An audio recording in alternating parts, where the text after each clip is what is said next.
Welcome students. आजच्या या व्हिडिओमध्ये आपण ईटीआयचा चॅप्टर नंबर 2 स्टार्ट करणार आहोत, ज्याचं नाव आहे इंटरनेट ऑफ थिंग्स। हा चॅप्टर आपल्याला 18 मार्क्ससाठी परीक्षेला विचारला जातो। आता फर्स्टली इंटरनेट ऑफ थिंग्स म्हणजे काय? तर इंटरनेट ऑफ थिंग्स म्हणजे काय? The interconnection via the internet of computing devices embedded in everyday objects.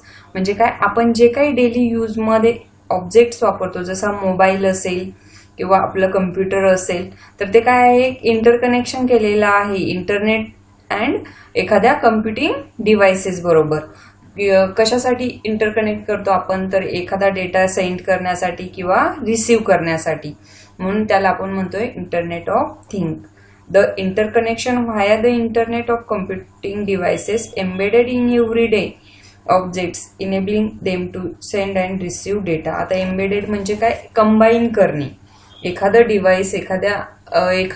Device हे इंटरनेटशी कनेक्टिंग करण्यासाठी त्याचे इंटरकनेक्शन करणे किंवा कंबाईन करणे मीन्स एम्बेडेड करणे। का एम्बेडेड करणे? तर आपण एखाद्याला डेटा सेंड करण्यासाठी किंवा एखाद्या सिस्टीम कडनं डेटा रिसीव्ह करण्यासाठी, त्याला आपण म्हणतो इंटरनेट ऑफ थिंग्स। आता इंटरनेट ऑफ थिंग्स मधली आपण बेसिक कन्सेप्ट बघूया, जिचं नाव आहे एम्बेडेड सिस्टीम। आता एम्बेडेड म्हणजे काय? तर इंटिग्रल पार्ट्स आहे। एक वेगवेगळे ऑब्जेक्ट एका ठिकाणी आपण कलेक्ट करतो किंवा एका ठिकाणी आपण कंबाईन करतो, त्याला आपण म्हणतोय एम्बेडेड। बघा मग, embedded systems and embedded system is a micro controller और micro processor based system which is design to perform a specific task. आता एम्बेडेड सिस्टीम कुठला आहे? सपोज आपला मोबाईल घेतला तर मोबाईल एक काय आहे? एम्बेडेड सिस्टीम आहे। आपल्या मोबाईलमध्ये प्रोसेसर आहे, म्हणून एम्बेडेड सिस्टीम ही काय? रिअल टाइम ऑपरेटिंग सिस्टीम आहे किंवा रिअल टाइम सिस्टीम आहे, आपण तिला डेली यूज मध्ये वापरतो। बघा मग, and embedded system is a micro controller और मायक्रो प्रोसेसर। ही मायक्रो कंट्रोलर सिस्टीम आहे किंवा मायक्रो प्रोसेसर सिस्टीम आहे, which is design to perform a specific task. म्हणजे एखादा स्पेसिफिक टास्क परफॉर्म करण्यासाठी ती सिस्टीम बनवलेली आहे। सपोज एखादं एक्झाम्पल घेतलं आपण, डिजिटल वॉच, तर म्हणजे काय? तिथे ती टायमिंग दाखवण्यासाठी एक स्पेसिफिक सिस्टीम बनवलेली आहे by using the micro controller और मायक्रो प्रोसेसर। आता बघा, ही सिस्टीम मायक्रो कंट्रोलर किंवा मायक्रो प्रोसेसर मिळून बनवलेली आहे। म्हणजे इथे काय असेल? अरिथमॅटिक आणि लॉजिकल युनिटचे ऑपरेशन परफॉर्म करू शकतो आपण, मेमरी मॅनेजमेंट करू शकतो किंवा टाइमचं मॅनेजमेंट करू शकतो। नंतर सेकंड डेफिनेशन आहे बघा एम्बेडेड सिस्टीमची, and embedded system is a combination of computer hardware and software. कुठलीही एम्बेडेड सिस्टीम किंवा कुठलीही आपण एक्सपर्ट सिस्टीम बनवताना कशाचं कॉम्बिनेशन करतो? Hardware and software. म्हणून an embedded system is an combination of hardware and software either fixed in capacity or programmable, designed for a specific function or function within a larger system। म्हणजे embedded system ही अशी system की जेणेकरून hardware and software मिळून बनवलेली आहे, but त्या system मध्ये एक स्पेसिफिक प्रोग्राम आपण डिझाईन करून फिक्स केलेला आहे। त्या प्रोग्रामचा यूज काय? तर एखादा स्पेसिफिक टास्क परफॉर्म करण्यासाठी किंवा एखादं स्पेसिफिक फंक्शन परफॉर्म करण्यासाठी आपण या एम्बेडेड सिस्टीमचा वापर करतो। तर नंतर बघा, नेक्स्ट पॉइंट आहे आपला एम्बेडेड सिस्टीम्स कन्सेप्ट्स। म्हणजे ऍक्च्युअली एम्बेडेड सिस्टीम काय आहे? बघा, an embedded system may be either an independent system or a part of large system. म्हणजे ही एम्बेडेड सिस्टीम एक इंडिपेंडंट स्वतंत्र सिस्टीम असू शकते किंवा एखाद्या लार्ज सिस्टीमचा छोटासा भाग असू शकते। म्हणून म्हटलेलं आहे इथे की embedded system is a independent system or part of a large system. नंतर आहे embedded system consist of input devices, micro controller, the brain. म्हणजे इथे या एम्बेडेड सिस्टीम मध्ये एखादा मायक्रो कंट्रोलर असेल किंवा मायक्रो प्रोसेसर असेल, त्याला काय म्हटलेलं आहे? एम्बेडेड सिस्टीमचा ब्रेन म्हणजे एम्बेडेड सिस्टीमचा मेंदू म्हटलेला आहे। And output devices. आता या एम्बेडेड सिस्टीम मध्ये काय काय असतं? इनपुट डिव्हाइसेस, मायक्रो कंट्रोलर और micro processor and output devices. नंतर बघा, there is a main difference between the embedded system and general purpose system is the computing device like a microprocessor has a external peripheral that is real-time clock, USB, Ethernet, Wi-Fi, Bluetooth ports, etc.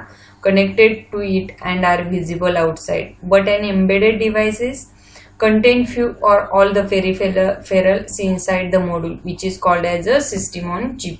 आता बघा इथे दोन टाईपच्या systems use केल्या जातात daily वापरामध्ये, एक general purpose system आणि एक एम्बेडेड सिस्टीम. तर जनरल पर्पज सिस्टीम मध्ये काय केलं जातं, जो काही आपला सपोज एक घेऊ एक्झाम्पल आपण कम्प्युटर, हे काय जनरल पर्पज सिस्टीम आहे. आता या जनरल पर्पज सिस्टीमला काय केलं जातं, पेरिफेरल डिव्हाइसेस कनेक्ट करू शकतो आपण एक्सटर्नल, म्हणजे रिअल टाइम क्लॉक किंवा USB, इथरनेट, वायफाय, ब्लूटूथ हे काही आहे आपण एक्सटर्नली कनेक्ट करू शकतो. बट जे काही एम्बेडेड सिस्टीम आहे, रिअल टाइम डिव्हाइस आहे, ते एम्बेडेड सिस्टीम मध्ये काय जे काही पेरिफेरल्स आहेत ते इनसाइड इनबिल्ट केलेले असतात. त्याला आपण म्हणतो सिस्टीम ऑन चिप. इनसाइड जे काही कंपोनंट्स कनेक्टेड असतील, सपोज ब्लूटूथ असेल, ते ब्लूटूथ हे एम्बेडेड सिस्टीमच्या चिप सिस्टीम ऑन चिप वरती इनसाइड मॉड्यूलमध्ये कनेक्ट केलेलं असेल, किंवा वायफाय असेल ते इनसाइड इनिशियलाइज केलेलं असेल, किंवा ब्लूटूथ असेल, ब्लूटूथ पोर्ट पण तो एम्बेडेड डिव्हाइसेस मध्ये सिस्टीम ऑन चिप वरती अटॅच केलेला असेल. हा झाला आपला difference between general purpose and embedded system. आता बघा ही एम्बेडेड सिस्टीम का वापरली जाते, म्हणजे purpose of embedded system. The embedded system is use in many domain, म्हणजे आपल्याला माहित आहे वेगवेगळ्या क्षेत्रामध्ये ही एम्बेडेड सिस्टीम वापरली जाते. Such domain area such as consumer electronics मध्ये वापरतो, होम ऑटोमेशन मध्ये एम्बेडेड सिस्टीम वापरली जाते, टेलिकम्युनिकेशन मध्ये एम्बेडेड सिस्टीम वापरतात, ऑटोमोटिव्ह इंडस्ट्रीज मध्ये, health care, control and instrumentation, banking applications, military applications etcetera. म्हणजे अशा वेगवेगळ्या विभागामध्ये आपण ही एम्बेडेड सिस्टीमचा वापर करतो. बघा every embedded system is design to accomplish the purpose of any one or combination of following task. म्हणजे प्रत्येक एम्बेडेड सिस्टीम ही एखाद्या पर्पजने बनवलेली असते, म्हणजे एखादा हेतू घेऊन ती सिस्टीम बनवलेली असते स्पेसिफिक टास्क परफॉर्म करण्यासाठी. नंतर आर्किटेक्चर दिलेलं आहे बघा आपल्याला एम्बेडेड सिस्टीमचं. हे बेसिक आर्किटेक्चर आहे किंवा basic structure of an embedded system. या एम्बेडेड सिस्टीम मध्ये काय असतात, सेन्सर, नंतर आहे AD कन्व्हर्टर म्हणजे अॅनालॉग टू डिजिटल कन्व्हर्टर, नंतर प्रोसेसर अँड ASIC, नंतर DA converter digital to analogue converter and actuators. म्हणजे बघा सेन्सरने तो काय करू शकतो, एखाद्या वस्तूचे सेन्स करू शकतो. फॉर एक्झाम्पल टेम्परेचर असेल, ह्युमिडिटी असेल, याचा तो सेन्स करू शकतो. त्यानंतर सेन्स केल्यानंतर काय करेल, तो अॅनालॉग टू डिजिटल कन्व्हर्जन करेल. कन्व्हर्जन केल्यानंतर ते प्रोसेसरकडे पाठवलं जाईल. प्रोसेसर काय करेल की जे काय अॅनालॉग टू डिजिटल कन्व्हर्जन केलेला डेटा आहे त्याला अगेन तो डिजिटल टू अॅनालॉग कन्व्हर्टर करेल अँड ऍक्च्युएटर कडे पाठवेल. ऍक्च्युएटर काय करणार आहे, स्पेसिफिक ऍक्शन किंवा स्पेसिफिक टास्क परफॉर्म करण्याचं काम कोण करेल, इथे आपला ऍक्च्युएटर करेल. हा सर्व डेटा कुठे स्टोअर केला जातो, आपल्या मेमरीमध्ये. म्हणून बघा सेन्सरने सेन्स केलेला डेटा मेमरीमध्ये स्टोअर केला. त्यानंतर त्या मेमरीमधनं तो डेटा कुठे प्रोव्हाइड करतो, आपण प्रोसेसरला प्रोव्हाइड करतो आहे. बघा मग वर्किंग काय आहे सेन्सरचं. Sensor is use to measure the physical quantity and converts it to an electrical signal which can be read by any electronic device like an A to D converter. आता बघा आपल्या मोबाईलचंच एक्झाम्पल घ्या. Mobile embedded system आहे. आपण smartphone म्हटलो एक embedded system. आपण टच करतो म्हणजे आपण काय करतो, आपण जो काही फिंगरने टच केला तो सेन्स कोण करतं, आपला सेन्सर. म्हणून बघा मग sensor is use to measure the physical quantity. आपण फिंगरने मोबाईलला टच केलं म्हणजे आपण काय आहे, ते एक फिजिकल क्वांटिटी आहे, फिजिकल वस्तू आहे. And converts it to an electrical signal. जो काही आपण मोबाईलच्या स्क्रीनला केलेला टच आहे त्या टचला ते काय करतं, इलेक्ट्रिकल सिग्नल मध्ये कन्वर्ट करण्याचं काम सेन्सर करतं. आणि नंतर बघा which can be read by any electronics device like A to D conversion. म्हणजे तो इलेक्ट्रिकल सिग्नल रीड केला जातो एका इलेक्ट्रॉनिक्स डिव्हाइसेसने आणि त्याला अॅनालॉग टू डिजिटल कन्व्हर्जन केलं जातं. बघा मग A to D converter and analog to digital converter converts the analog signal given by the sensor into a digital signal. आता जे काही सेन्सरने त्याला अॅनालॉग सिग्नल पास केले आहेत त्या अॅनालॉग सिग्नलला डिजिटल इलेक्ट्रिकल सिग्नल मध्ये कन्व्हर्जन करण्याचं काम A to D कन्व्हर्टर करतं. नंतर आहे प्रोसेसर अँड ASICs. बघा मग processors process the data to measure the output and store it to the memory. म्हणजे प्रोसेसर काय करतो, जे काही इनपुट आलेलं आहे A to D कन्व्हर्टर कडनं जे इनपुट आलेलं आहे त्या इनपुटवरती ऍक्शन घेतो, त्या इनपुटचं कॅल्क्युलेशन करतो आणि जे काही आउटपुट आहे ते आउटपुट मेमरीमध्ये स्टोअर करून ठेवतो. नंतर नेक्स्ट आहे बघा D2A converter. A digital to analog converter converts the digital data given by the processor to a analog data. आता बघा जो काही प्रोसेसरने प्रोसेस करून आउटपुट स्टोअर केलेलं असेल ते आउटपुट कुठल्या फॉर्म मध्ये असेल तर ते डिजिटल डेटाच्या फॉर्म मध्ये असेल, कम्प्युटरला अंडरस्टँड होईल अशा फॉर्म मध्ये असेल. मग ते ह्युमनला अंडरस्टँड होण्यासाठी काय करतो D2A कन्व्हर्टर, तो प्रोसेसरकडनं डिजिटल डेटा घेतो आणि त्या डिजिटल डेटाला अनालॉग डेटामध्ये कन्व्हर्जन करण्याचं काम करतो. त्यानंतर नेक्स्ट आहेत बघा ऍक्च्युएटर्स. ऍक्च्युएटरचं काम काय आहे? An actuator compares the output given by the D2A converter to generate the actual or expected output. म्हणजे काय? ऍक्च्युअल ऑर एक्सपेक्टेड आउटपुट देण्याचं काम ऍक्च्युएटर करतो. मीन्स ऍक्शन्स परफॉर्म करण्याचं काम कोणाचं आहे? ऍक्च्युएटर्सचं आहे. हे झालं आपलं basic structure of embedded system. आता बघा या एम्बेडेड सिस्टीम मध्ये 3 मेन कंपोनंट्स आहेत. And embedded system has 3 main components. म्हणजे एम्बेडेड सिस्टीम हार्डवेअर असतील, एम्बेडेड सिस्टीम सॉफ्टवेअर असतील, एम्बेडेड सिस्टीम ऑपरेटिंग सिस्टीम असेल. आता एम्बेडेड सिस्टीम हार्डवेअर मध्ये काय काय वापरलं जाऊ शकतं? जसं आपला मोबाईल घेतला, मोबाईलमध्ये काय काय असतं? आपल्या मोबाईलला बॅटरीज असते किंवा आपल्या मोबाईलमध्ये एक मदरबोर्ड असतो, त्या मदरबोर्ड्सवरती सेन्सर्स असतील किंवा वेगवेगळ्या टाईपचे कंपोनंट्स असतील, जसं ट्रान्झिस्टर असतील, रेजिस्टर्स असतील. हे काय झाले? आपल्या एम्बेडेड सिस्टीमचे हार्डवेअर्स झाले.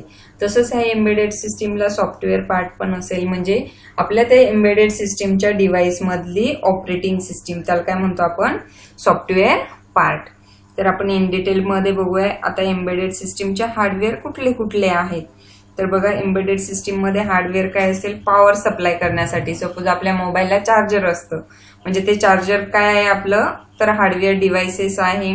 किंवा एखादा प्रोसेसर असेल, मीन्स मदरबोर्ड असेल, तो पण काय आहे? हार्डवेअर डिव्हाइसेस आहे.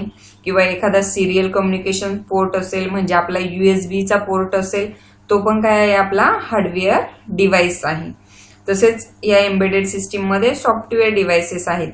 सॉफ्टवेअर डिव्हाइसेस काय करतात? म्हणजे जे काही एम्बेडेड सिस्टीम मध्ये रिटर्न केलेला प्रोग्राम असेल त्याला एक्झिक्यूट करण्याचं काम करून युजरला इंटरफेस देण्याचं काम हे एम्बेडेड सिस्टीम सॉफ्टवेअर करतात. म्हणजे त्याला आपण म्हणू the software used in the embedded system is set of instruction that is program. म्हणजे आपले जे काही आपल्या ज्या मोबाईल मधले जे काही ऍप्लिकेशन्स आहेत ते काय झाले? आपले एम्बेडेड सिस्टीम सॉफ्टवेअर. कुठलेही ऍप्लिकेशन असेल, सपोज कॉलिंग करतो आपण, ते कॉलिंगचं ऍप्लिकेशन असेल किंवा कॉन्टॅक्ट सेव्ह करून ठेवतो ते कॉन्टॅक्टचं ऍप्लिकेशन आहे, ते काय झाले? आपले एम्बेडेड सिस्टीम मधले सॉफ्टवेअर. आता एम्बेडेड सिस्टीम मधलं थर्ड कंपोनंट आहे एम्बेडेड ऑपरेटिंग सिस्टीम. या एम्बेडेड ऑपरेटिंग सिस्टीम काय करतात? Dedicated operating system design to perform a specific task for a device. म्हणजे कुठल्या डिव्हाइससाठी कुठला टास्क परफॉर्म करायचा आहे हे एम्बेडेड ऑपरेटिंग सिस्टीम प्रोव्हाइड करतात. याचा मेन वर्क काय आहे? Embedded operating system is to run the code and allows device to perform easy job. म्हणजे काय? एम्बेडेड सिस्टीम ऑपरेटिंग सिस्टीम काय करते? जो काही त्याच्यामध्ये सिस्टीमचा कोड लिहिलेला असेल तो सिस्टीमचा कोड रन करते आणि युजरला ऍप्लिकेशन बरोबर इंटरफेस करण्यासाठी ऍक्सेस देते. हे काम आहे आपल्या एम्बेडेड ऑपरेटिंग सिस्टीमचं. हे 3 मेन कंपोनंट आपल्याला लक्षात ठेवायचे आहेत. हा व्हिडिओ एकदम काळजीपूर्वक बघा आणि व्हिडिओच्या नोट्स नोटबुकमध्ये राईट डाऊन करून सेंड करा. व्हिडिओ आवडल्यास